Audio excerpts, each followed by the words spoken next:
e hingo odiochieng' yweyo mabende ne en mar sidho William Ruto kaka jatend piny Kenya. Moko kuom jopiny kata kamano nodhi nyime mana gi chenro maggi mapile ka pile. Millicent Adhiambo ntiere kod mathoth koya e gwengego ma Kaluo.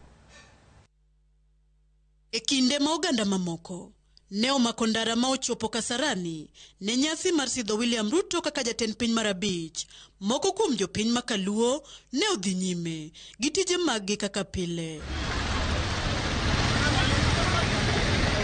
Bende ne odiochieng' yweyo ne jo Kenya duto. Moko ne oluwo nyasi no achiel kachiel, kama moko to ne okorwako gi chunygi duto chenro no, ni mar yande gin kod geno ni jal mane gisiro lwedo ne nyalo chopo e rang'iny mar chamo muma. Okafuatilia nikech okamorgo kaluwore gi kaka akia kuma baba nitie. Onego bedna ni wan Nairobi sechegi ka baba bedo swaneni. Aro ta onge ofno kenani tija mapile pile mar pikipiki matimo karito gima Raila Amolo Odinga ncho wacho o tweet ni odhi duogo miwa direction. An muma michamo no akia. Ambe anasla. Abire tich nikech gine ma holiday ma kawuono ka bedo odadhi nindo kech. Omiyo piny rach. Kata kamano, nitie moko mane oluwo machiegni chenro makama kaluwore gi siso mar winjo twak mar William Ruto kod chenro moketo mbele ne uganda jo Kenya. En mana ochakro kinyi follow kaka president marwa chamo muma nikech mano koro president marwa mar abich. Adhi alidhira na matine TV taduoga menyo mana customer nikech ka weyo tija no ang' na okang' na yud mogo. Abe afuatilia kaka Ruto chamo muma nikech kanyocha His Excellency Ruto campaign na ntiere gik mang'eny manosingowa.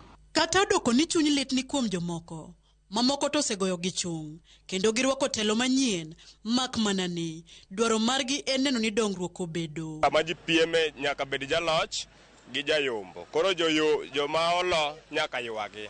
But gimang'eyo ni Ruto en president marwa kendo dhi tiyonwa wate. Ang' nwa yie koro otiya o timnwa mana gik moko mano chiko ji no biro timo. Tani koro ene ma entie.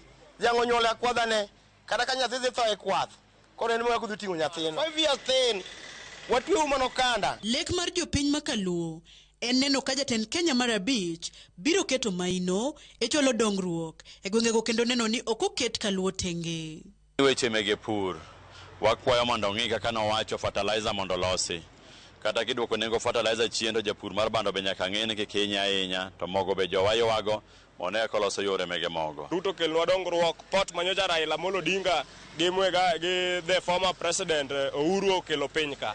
Mondo koro Ruto biya ong'e kaka onyalo tiekonwa gigo mondo konyruok obinwa kaka jo Kisumo. Mana kaka nowacho ni bottom up, aparo ni understand bottom up. 100 billions ba aparo ni ong'eyo gi chunye ong'e kuma gigo nitie.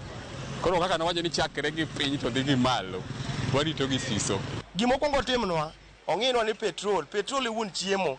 Odwok petrol piny. Otinwa gi kwe kendo konywa Kenya mzima kik obagwa kabila moro. Rewa sani osene moseyiere bed ni nokwagone kura kaka joluo to rewa sani utinwa pamoja. Kata obedo ni ne ok giyuoro e nyasi mar sidho jatend piny manyien William Ruto, kwayo maduong' mag thoth jodak e alwora ma Nyanza en ni piny owacho manyien biro chwalo dongruok marom ne jo Kenya